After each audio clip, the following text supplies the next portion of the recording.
GOMTV.net. In the bottom right, starting location, young but deadly. He is Special Grandmaster StarCraft Live. his opponent over here in the upper left, a legend from StarCraft 1. Here in StarCraft 2, he is Master SK Telecom T1 Fantasy. How's it going, Artosis? It's going really well. Yeah. I'm like really very excited to possibly end up seeing Jongbi Fantasy today. That would be As cool. great as it would be to see Life play against Jongbi, like Jongbi Fantasy is actually like a grudge match. We get to actually see those two StarCraft 1 legends duke it out for one of the first times ever in StarCraft 2. You and I personally, I think, saw them together twice in OSL Finals. Yep. I'm pretty sure. Yeah, we did. In person, yeah. So, like, no, I mean, it's such a great match. And then once we those see two. who wins in StarCraft 2, we're going to make him play Street Fighter and then play Tetris. And arm wrestle. Exactly. We'll know everything about who's better at what. So, it's so far, it looks like we're going to have an expansion here. Everything pretty standard here. Yeah. Yeah, I expect to see everything pretty standard. Fantasy, of course, going for Command Center first, a very popular choice at the moment. You know, Reaper Expand, while still a good build, has fallen out of popularity slightly. It's just I think they've found in Korea when you have mechanics this good, it's a little bit better to get your economy going a little bit quicker. Yeah. You know, the Reapers don't really kill anything anymore. They kill like 3 lings. Yes. And they force you to make a couple spore crawlers. I feel like the Reaper is this unit that Blizzard keeps trying to make useful and accessible. Yeah. And then once they tweak it again, it just comes back and like people are like, oh, okay, well here's how you stop the Reaper again. Yeah. Well, I gotta say, what are you doing making a Reaper? Don't do that. Cut that out. I guess it still has its uses a little bit, especially early against Terran. Like one Reaper's always pretty great. That's true. Against Protoss. I'm sorry. Well, against Terran it can be okay. But it can against be okay. Protoss, man, I know you play Protoss Stasis. That Reaper's getting in, seeing everything twice. Yeah, no matter what, you can't stop it. No, you can't stop that Reaper, man. Yeah. But you know the problem for the Reaper is that fundamentally, if the game goes on long enough, like, there's just no way that the Reaper has a function in the game. Yeah. At least so far. Maybe somebody's going to figure something out. But I would love to see like late game a bunch of Reapers, but I don't think so. A bunch of 3/3 Reapers going around. Return of Maka Prime comes back with his 12 Reapers kiting roaches. Oh god, OGS top for the win. Yeah. All right. Well, everything looking pretty normal here, Tasteless. You think we're going to see Hellbat drops? Yeah. Good Yeah, call. I think you're right. I didn't ask for these powers or Tosis, but I think there's a high chance we'll see Hellbat drops. You must. I don't know how you get this smart, but you know your stuff, Tasteless. But you know, it goes into fantasy style too, right? He's as a we said, he's a terrorist Terran, man. Yeah. Well, we'll see momentarily. He does have double gas. I mean, there's almost nothing else that can mean unless he wants to go for Banshee. Banshee Hellion. To lose? Yeah, he could do that. Banshee Hellion is now called the Theognis build. Is it? Yeah, because he actually predicted several weeks ago on meta that it would come back, and pros have started using it again. Really? Yeah. It's just kind of good against everything. You know, I played with Theognis a lot. StarCraft 1. He's one of the smartest players. Yeah, he's a smart guy. I have ever had a chance to talk to about the game. Because there's actually a difference. You'll find pro gamers who you actually meet that you can't talk to about the game really. You're like, oh, well, you just copy stuff really well. Oh, you know what I mean? Sure. But like someone like him, he's a thinker. He certainly is. Well, we have that Hellbat drop on the way, and we have a really, really, really, really fast layer. The layer, in fact, is over halfway done. So it looks like Life is going to run to Mutas as quickly as he possibly can.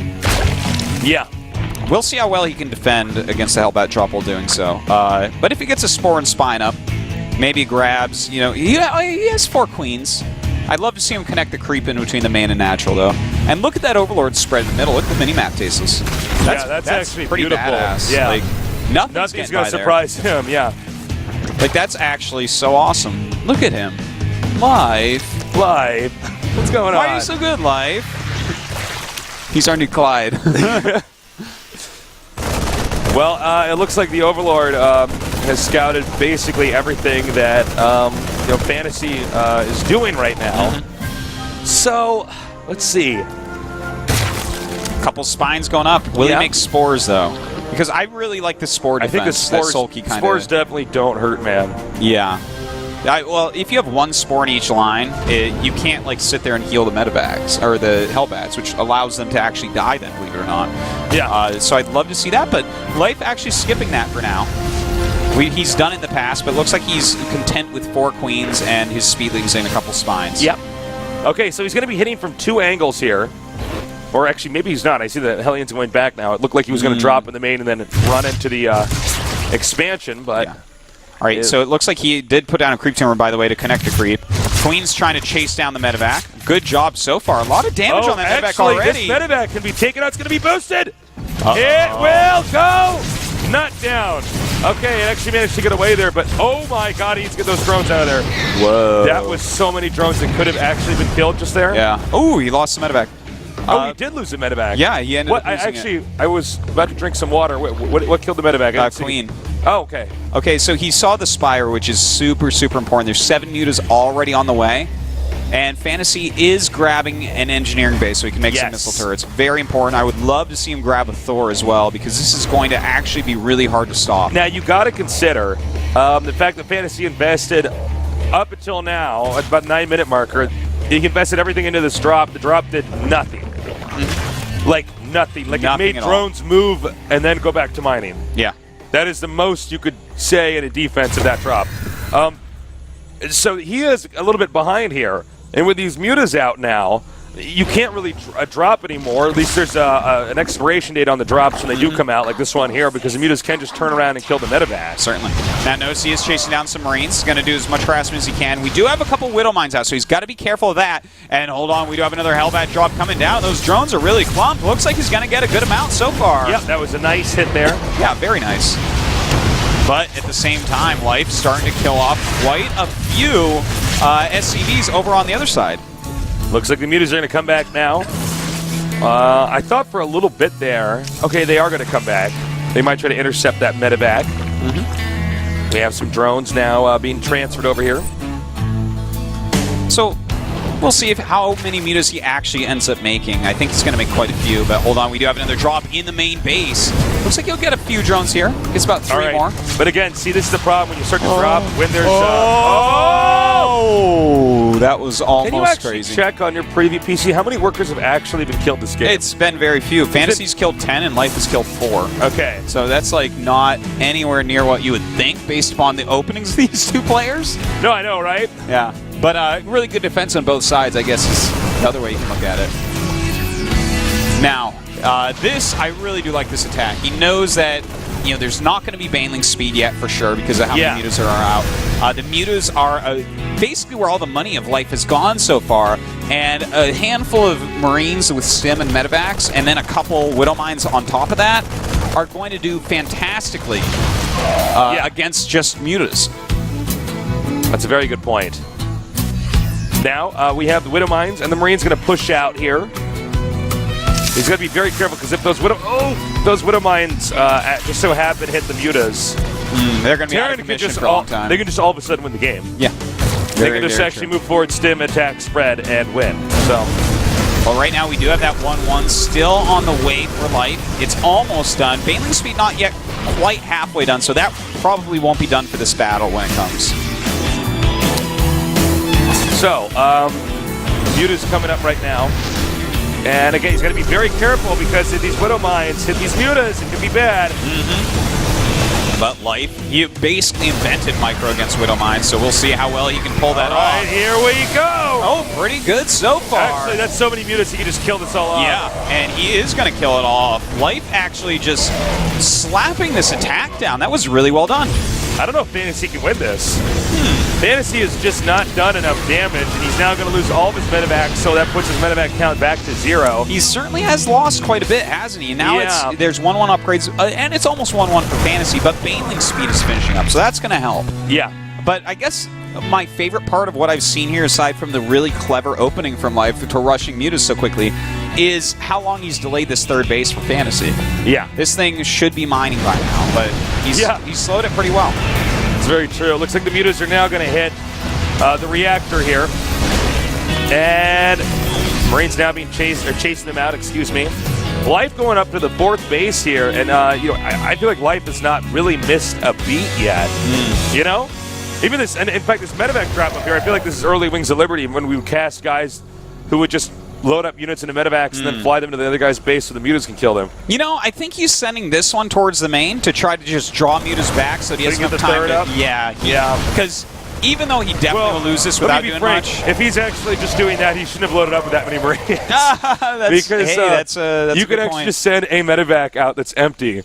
That is true. Going to chase it anyways, but that's a very good point. That's some high-level stuff. I guess if they don't follow you and you don't have the Marines, you'll feel stupid. But yeah, but no, it's a good point. Enough. Yeah. But that has allowed him to actually get his defenses up and secure that 3rd. So he's stabilized. They're both at similar supplies, and so I guess it was okay. All right, that was okay. It wasn't bad. He's going to move out now, and whoa, that was close. He's got to be very careful about this. I think the muta count might be so high, as long as the medevacs don't. 23. The Widow Mines come into play. I don't think that these mutas can be killed here. Well, as long as the Widow Mines don't hit him, that's why he's going to send in those Zerglings first, and really nice connection there with Banelings so far, and the Widow Mines not hitting any mutas, so this is really what's important. Yeah. By the way, a 5th base speed taken over here at the bottom left. Great creep spread as well. Yes. Life is on top of his game today, which is really good to see. All right, Widow Mines are coming up here now. Marines stimming and now attacking. Here we go, some Zerglings coming up to surround, and nice Baneling connection. Wow, it was Fantasy didn't micro there at all, actually. It was a bit weird. No, he literally did not micro there at all. Oh, nice. Getting that tech lab. Yeah. That was a nice little catch there by Life. And in fact, look at this. Oh, he's got to be careful with that. Oh my God, that's a lot of damage. That was a great Widow Mine shot there. But he has cleaned up everything at his 4th at least. This actually might be checkmate here. Well, he's got right over the turn production facilities.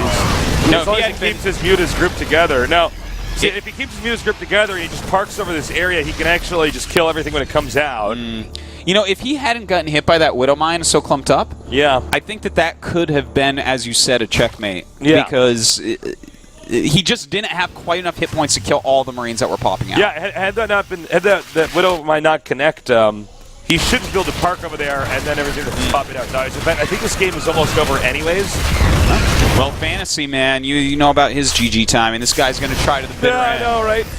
So we'll see if he can actually pull that off. Now, Fantasy actually has killed the 4th base of Life, but as you said earlier, Tasis, he's already taken a 5th. Oh, he actually denied that 4th base just there. He cut the tail end of that. Yeah. So, yeah, this is not good right now. One thing, at least, not good for Life's play right now.